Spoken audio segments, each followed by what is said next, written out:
Para o Bloque Nacionalista Galego, os últimos datos da enquisa de poboación activa correspondentes ao cuarto trimestre do pasado ano 2024 son unha moi preocupante radiografía do avance da crise industrial que atravesa a cidade de Vigo. No último ano, destruíronse 1.800 postos de traballo nas actividades industriais, facendo que 2024 concluíse con 5.300 empregos industriais menos dos existentes na altura do ano 2009. Se ben, o conxunto de ocupación da cidade aumentou nos últimos 12 meses, inda que só fixera en apenas 600 empregos, resulta moi grave comprobar como a economía da maior cidade da Galiza depende cada vez máis dun sector servizos que continúa a estar marcado pola temporalidade no emprego, a precariedade nas condicións laborais e baixos salarios e que ademais son actividades que non xeran valor engadido. Consolídase a desertización da base produtiva da cidade de Vigo cun sector naval que continúa moi lonxe dos niveis de actividade e emprego de hai 15 anos e cunha automoción que enfronta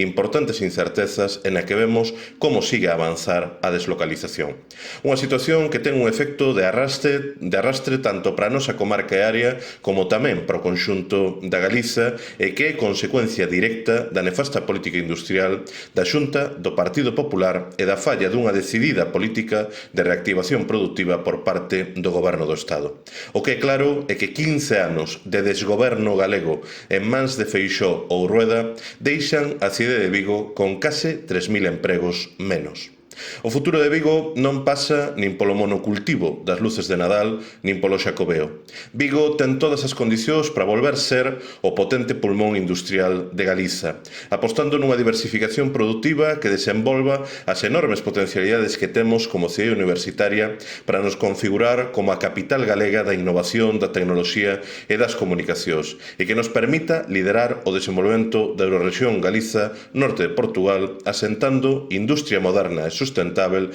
que feche os seus ciclos productivos aquí e cree emprego digno e con dereitos. Mais iso exixe un xiro radical nas políticas por parte do Goberno galego e tamén dun apoio máis decidido por parte do Executivo Central para despregar unha enérxica intervención pública que blinde o futuro de actividades estratégicas como o naval ou a automoción, pero que abra novos horizontes productivos. Pero vemos como a Xunta do Partido Popular continúa de brazos cruzados, negándose a poñer en marcha o plan de reactivación industrial da comarca de Vigo que o BNG demandamos nas nosas enmendas os orzamentos galegos para este 2025, sen moveren un só dedo en favor de dotar a nosa ría dun centro de reparacións navais ou mesmo subvencionando a empresas que deslocalizan produción e precarizan o emprego. Os datos da EPA son tamén, en opinión do BNG, un aviso importante, moi importante, para un goberno municipal de Abel Caballero que destina a políticas de promoción do emprego menos dun terzo